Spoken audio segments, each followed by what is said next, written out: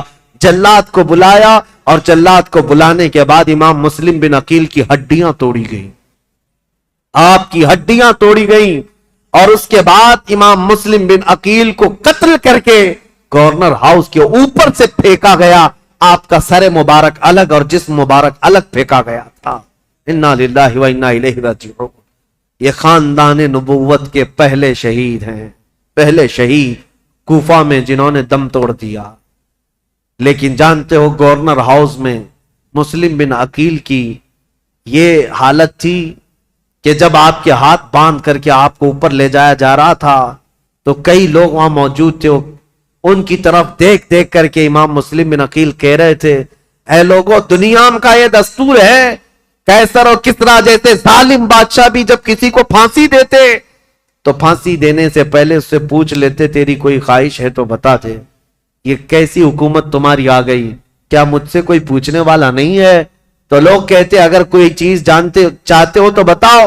امام مسلم بن عقیل یہ کہہ رہے تھے میں یہ نہیں چاہتا کہ میرے بچوں کی دیکھ بھال ہو، میں یہ نہیں چاہتا کہ میرے گھر بار میری جائیداد کا خیال ہو، میں یہ بھی نہیں چاہتا کہ میرے بعد میری خبر مدینے پہنچائی جائے.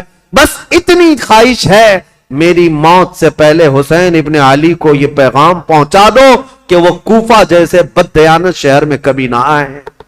میرا یہ پیغام پہنچا دو کہ وہ اس شہر میں نہ آنے پائیں، اس لیے کہ اس نواز رسول کے ساتھ اگر ایسا ہوا جیسا میرے ساتھ ہو رہا ہے تو قیامت کے دن میں ان کو کیا منہ دکھاؤں گا. حسین اگر مجھ سے یہ پوچھے کہ اے مسلم تمہارے خط کی وجہ سے میں آیا تھا اور میرے ساتھ کوفہ والوں نے کیا کیا، اگر حسین ابن علی مجھ سے یہ پوچھ لیں تو میں کیا جواب دوں گا؟ اس لیے کہ اب تک میں 2 خط لکھ چکا ہوں کہ کوفہ کے حالات بڑے اچھے ہیں. اس لیے اے لوگوں میرا یہ پیغام پہنچا دو حسین ابن علی کوفہ کی طرف نہ آئیں. کوفہ کے گورنر ہاؤس میں بیٹھے ہوئے لوگ پھٹا مار کر ہنسنے لگے اور کہا مسلم بن عقیل تمہاری یہ خواہش پوری نہیں کی جائے گی اور نہ ہی یہ پیغام حسین تک پہنچایا جائے گا. جاؤ تم پھانسی کے پھندے پر، اگر حسین آتے ہیں تو انہیں بھی اسی طرح کا مزہ چکھایا جائے گا. امام مسلم بن عقیل کی شہادت ہو گئی اور جیسے ہی ان کی شہادت ہوئی میرے عزیزوں، ہانی بن عروہ جو ان کے جانثار تھے، ان کے محب تھے، ان کا قتل ہوا. مسلم بن اوسجہ کا قتل ہوا. اب مسلم بن عقیل کا قتل ہوا. اتنا ہی نہیں کہ گورنر ہاؤس سے ان کی لاش پھینکی گئی تھی، ہڈیاں توڑی گئی تھی. اتنا ہی نہیں، مجھے بتانے میں درد محسوس ہوتا ہے، رونگٹے کھڑے ہو جاتے ہیں.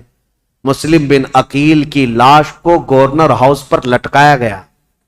کوفہ والے دیکھتے رہو، جو بغاوت کرے گا اس کا انجام یہی ہوگا، جو ہمارے امیر کے خلاف کھڑا ہوگا اس کے ساتھ ہم یہی برتاؤ کریں گے. میں یہ کہتا ہوں اے مسلمانوں اس واقعے کو بار بار یاد کرنا. موب لنچنگ یہ آج کی تاریخ نہیں ہے، کوفہ والوں نے بہت پہلے شروع کر رکھا تھا.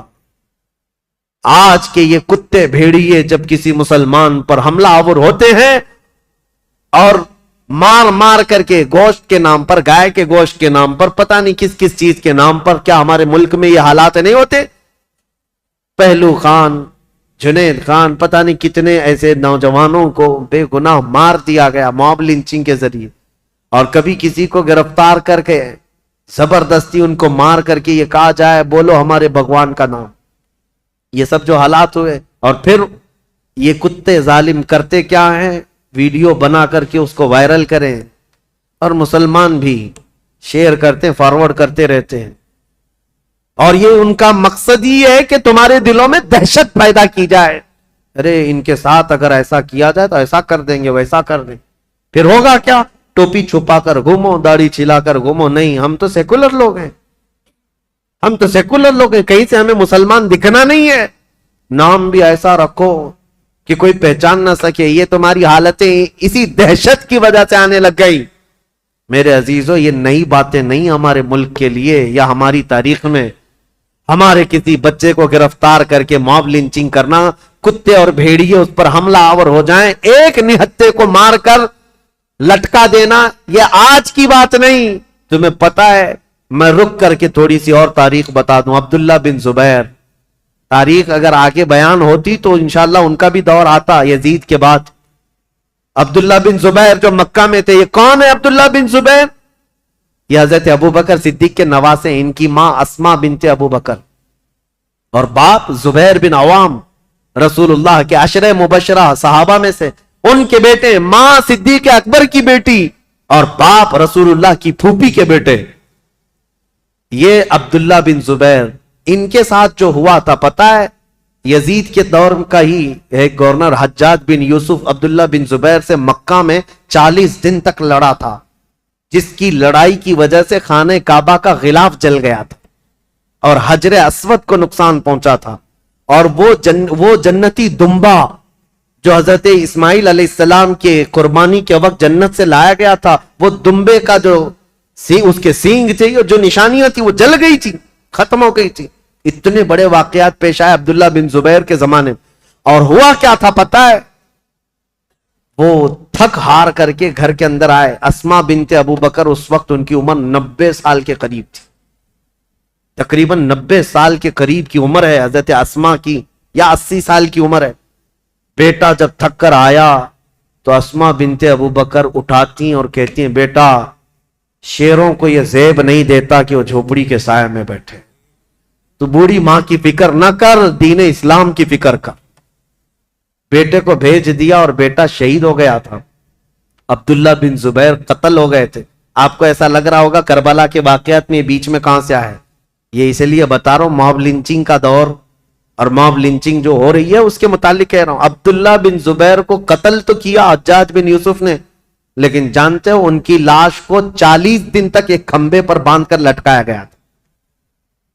40 دن تک لٹکایا گیا تھا، اور تاریخ میں موجود ہے. لیکن وہ پورا جسم 40 دن تک تر و تازہ تھا. ہر دن خون کا قطرہ ٹپکتا تھا اور جسم اسی طرح تر و تازہ تھا. نہ جسم میں کوئی سڑن، کوئی بدبو، نہ ہی بوسیدگی، کچھ نہیں. اب جو بات کہنے کی ہے امپورٹنٹ وہ یہ ہے، بوڑھی ماں اسما بنت ابو بکر روزانہ لاٹھی پکڑ کر آتی تھی، ہر دن اپنے بیٹے کو دیکھتی تھی اور گھر جاتی تھی. لاش لٹکی ہوئی ہے اور ماں روزانہ دیکھتی تھی اور گھر جاتی تھی. 40 دن گزرنے کو آئے، تب اسما بنت ابو بکر نے کیا کہا تھا پتا ہے؟ اپنی لاٹھی پکڑ کر کے کہا تھا، 80-90 سال کی خاتون، اے مکہ والو، اس دولہے کا سواری سے اترنے کا وقت کب آئے گا؟ کیا ابھی وہ وقت نہیں آیا کہ یہ دولہا اپنی سواری سے اتر جائے؟ بیٹے کی لاش کھمبے سے لٹکی ہوئی ہے، لیکن ماں اس وقت تک ہمت نہیں ہارتی. لوگوں سے کہتی ہے میرا بیٹا دولہا ہے اور سواری پر سوار ہے. پھر 40 دن کے بعد ان کی لاش کو لا کر دفن کیا گیا تھا. یہ باتیں اس لیے میں عرض کر رہا ہوں کہ تمہارے جذبے جوان رہیں. ہمارے لیے موت، ہمارے لیے کسی کا کٹ جانا، مر جانا ہمارے حوصلوں کو توڑنے والا نہیں ہونا چاہیے. اسی لیے اکثر میں تقریروں میں کہتا ہوں، ان ظالم بھیڑیوں سے اور کتوں سے یہ بتاؤ، اگر میری گردن کل کو کاٹ دی جاتی ہے، مجھے پھانسی پر چڑھایا جاتا ہے، یہ ہرگز مت سمجھنا کہ تم نے اسلام کو ختم کر دیا یا اسلام کا نقصان پہنچا دیا یا مسلمانوں کو ختم کر دیا. ہرگز نہیں. ہمارا تو یہ ماننا ہے اسلام زندہ ہوتا ہے ہر کربلا کے بعد.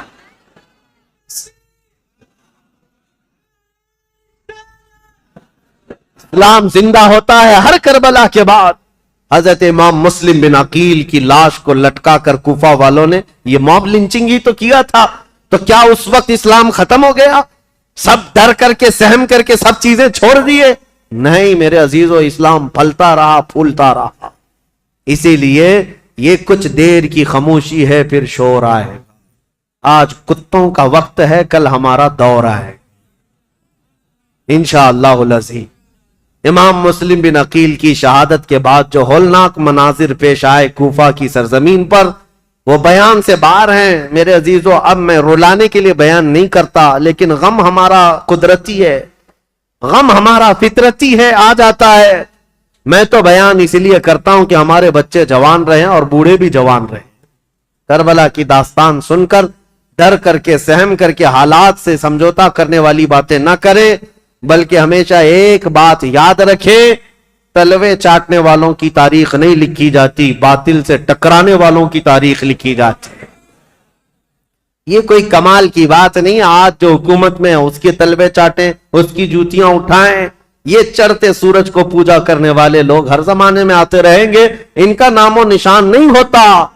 دیکھیں زمانے بدلتے گئے، بہت سارے بادشاہ آئے یا بڑے بڑے لیڈر آئے، لیکن تاریخ میں جو حسین کا مقام ہے وہ کسی کا مقام نہیں، کیونکہ ٹکر بھی ایسے لیا تھا کہ تاریخ رقم کر دیا. اسی لیے شاعر نے کہا ہے، رب کی توحید کلمہ نبی کا ولائے مرتضی، سب کو بچانے نکلا ہے قافلہ حسین کا. کلمہ نبی کا، رب کی توحید اور ولائے مرتضی، سب کو بچانے نکلا ہے قافلہ حسین کا. عزیزان گرامی اوقات، امام مسلم بن عقیل کی شہادت کے بعد ابن زیاد کی سختی اور زیادہ بڑھ گئی. یہ وہ حرام الدہر شخص تھا جس کے متعلق صحابہ بھی کہتے تھے کہ ابن دجانہ، اس کو ابن مرجانہ کہا جاتا تھا، ایک ایسی عورت کا بیٹا جس کو زانیہ کہا جاتا.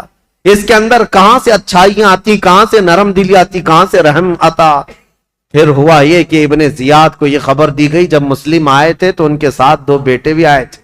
کہیں ایسا نہ ہو کہ ان کے بچوں کی محبت پھر لوگوں میں جاگ جائے اور پھر اہل بیت کی طرف چل پڑے. میں نہیں کہتا مسلمانوں، جب ظالم اپنی طاقت کے بل بوتے سب پر ظلم کرتا ہے، اس کے باوجود بھی اہل حق کے بچوں سے بھی اسے گھبراہٹ ہوتی ہے، خوف ہوتا ہے، ڈرنے لگتا ہے.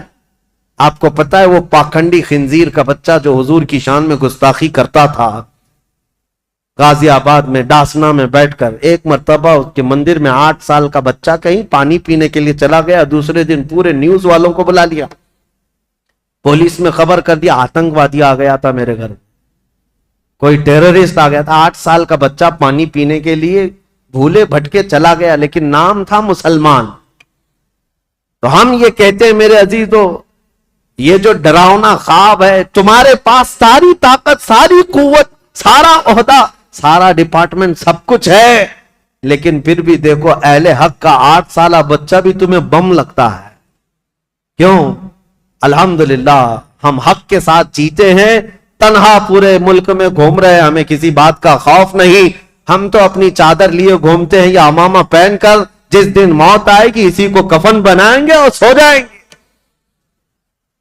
لیکن انہیں ڈر ہے، 12 باڈی گارڈ لے کر کے بھی باہر نہیں آ سکتے. ان کو پتا ہے ان کی دم پر کوئی بھی پیر رکھنے والا مسلمان بچہ باہر آ سکتا ہے، اور بار بار یہ ساری باتیں کرتے رہتے ہیں.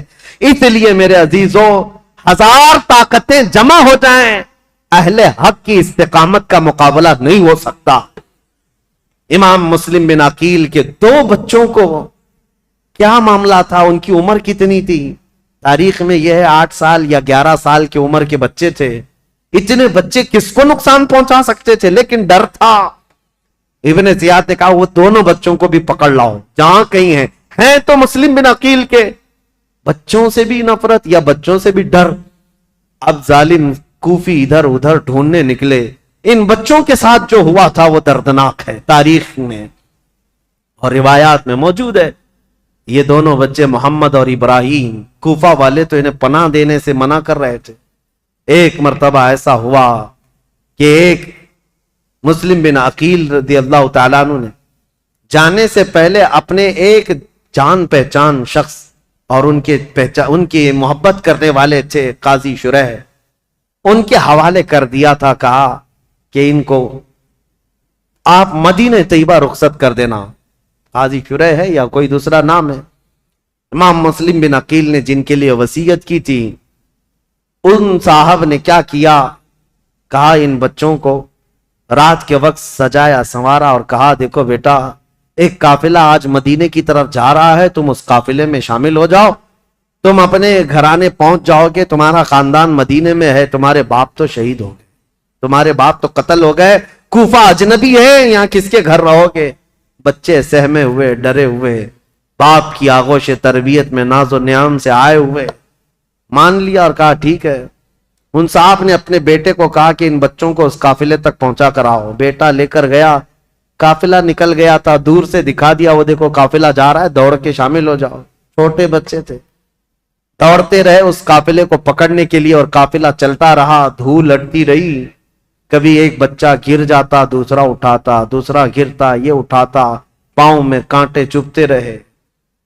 یہ بچے گرتے پڑتے رہ گئے. رات گزر گئی, قافلے کو نہ ملنا تھا نہ ملا, اور ڈرتے سہمتے یہ قافلے کے چکر میں گھومتے رہ گئے, اور جہاں سے نکلے تھے وہیں آ کر پہنچ گئے. کوفہ کی سرحدی تھی, ڈرے سہمے ہوئے تھے. تو ان دونوں بچوں کو ایک شخص نے دیکھ لیا اور پکڑ کر گرفتار کر کے عبید اللہ بن زیاد کے پاس حاضر کر دیا. عبید اللہ بن زیاد نے کہا ان بچوں کو جیل میں ڈال دو. ابھی ان کا قصہ بعد میں دیکھا جائے. جیل میں ڈال دیا گیا, اور ڈالنے کے بعد ابن زیاد کی طرف سے نگرانی کا حکم تھا, لیکن جیل کے جو داروغہ تھے مشکور نامی, وہ اہل بیت سے محبت کرنے والے, انہوں نے رات کے وقت جیل کا دروازہ کھولا اور بچوں کو آزاد کیا اور کہا ان کو بھیج دیتا ہوں. ان بچوں کو انہوں نے آزاد کر دیا اور پھر بھیج دیا کوفہ سے باہر. یہ بچے کوفہ سے باہر نکلے اور دریائے فرات کے کنارے ایک درخت کے نیچے تھکے ہارے سو رہے تھے. ایک خاتون پانی بھرنے کے لیے آئی. انہوں نے دیکھا گلاب جیسی رنگت کے حسین شہزادے کس کے ہیں. عورت قریب آئی, پوچھا کون ہو تم؟ کہا ہم مسلم بن عقیل کے بچے ہیں. وہ خاتون تڑپ گئی, کہا اے بچوں, تو میری جو مالکن ہے میرے گھر, جس کی میں کنیزہ ہوں, وہ خاتون سیدہ فاطمہ الزہرا کی کنیز ہے. وہ رسول اللہ کے گھر کام کرنے والی خاتون میری مالکن ہے آج. اگر وہ تم کو دیکھے گی تو خوشیوں سے پھولے نہ سمائے گی, خوش ہو جائے گی. چلو میرے گھر. ان دونوں شہزادوں کو وہ اٹھائی اور اپنے گھر لے آئی. اپنی مالکن سے کہا اے خاتون, آج ہمارے گھر بشارت آ گئی, مسلم بن عقیل کے شہزادے فاطمہ کے گھر کے لاڈلے آئے ہوئے ہیں. وہ خاتون دیکھتی ہے, وہ تو خوشیوں میں وجد کرنے لگتی ہے, میرا گھر آج بہاروں سے بھر گیا. میں رسول اللہ کے خاندان کو اپنے گھر کب لا سکتی تھی, آج میری قسمت جاگ گئی. بچوں کو نہلایا دھلایا اور انہیں گرم کھلایا اور کہا بچوں تمہیں کسی بات کی فکر نہیں, تم میرے گھر آرام کرو, جب مناسب ہوگا میں تمہیں خود لے جا کر مدینے چھوڑ آؤں گی. اس خاتون کی بے پناہ محبت تھی ان شہزادوں سے. لیکن تاریخ میں ایک عجیب اتفاق رہا ہے, شیطان کے گھر کبھی ولی اور کبھی ولی کے گھر شیطان. یہ رشتے دیکھنے کو ملے ہیں. اس محب اہل بیت خاتون کے گھر اس کا جو شوہر تھا حارث نام کا, یہ بدبخت لالچی آدمی تھا. یہ دن بھر عبید اللہ بن زیاد کا دیا ہوا انعام کا لالچ لے کر گھوم رہا تھا. لوگ جگہ جگہ گلیوں میں یہ بات مشہور ہو چکی تھی کہ عبید اللہ بن زیاد نے جن دو بچوں کو گرفتار کر کے جیل میں رکھا تھا اور داروغہ نے ان جیل کے دروازوں کو کھول کر بچوں کو آزاد کر دیا, بچے بھاگ گئے. لیکن ہوا کیا, ابن زیاد نے داروغہ کو بلایا, مشکور کو پوچھا کیا کیا, کہا میں نے بچوں کو چھوڑ دیا. کہا کیوں چھوڑ دیا, کہا اس لیے چھوڑ دیا کہ کل قیامت کے دن اگر میرا نام دوزخیوں کے درمیان آ جائے تو رسول اللہ کی بارگاہ میں یہ عرض کروں گا اے اللہ کے نبی, میں تمہارے شہزادوں کو جیل سے چھوڑا تھا, آج مجھے جہنم سے آزادی مل جائے. میں تو اس تمنا کو لے کر آزاد کیا. تو ابن زیاد نے کہا اگر تیری وہی تمنا ہے تو وہاں پہنچ جا, جلدی سے پہنچ جا. یہ کہتے ہوئے داروغہ کا اس نے قتل کر دیا تھا, مشکور کو بھی قتل کر دیا. اور پھر اب کے بعد جوش و غضب میں آ کر کے اعلان کیا جو ان دو شہزادوں کو ڈھونڈ کر لائے گا اسے 100 اونٹ انعام میں دیے جائیں گے, اتنا ہی مال دیا جائے گا. اب لالچی کوفی ہر جگہ ادھر ادھر گھوم رہے تھے ان بچوں کی تلاش میں, جگہ جگہ مارے مارے گھوم رہے تھے. اور یہ حارث نامی شخص دن بھر تلاش کر کے رات کو اپنے گھر پہنچا ہے, اپنی بیوی کے پاس آیا اور سو رہا ہے رات کے وقت. لیکن اسے یہ خبر نہیں کہ جن بچوں کو ڈھونڈ رہا تھا وہ بچے اسی کے گھر میں آرام کر رہے ہیں. خاتون تو جانثاران اہل بیت میں سے تھی, محبان اہل بیت میں سے تھی. اس خاتون نے تو حق ادا کیا تھا محبت اہل بیت کا, بچوں کو کھلایا پلایا اور سلایا.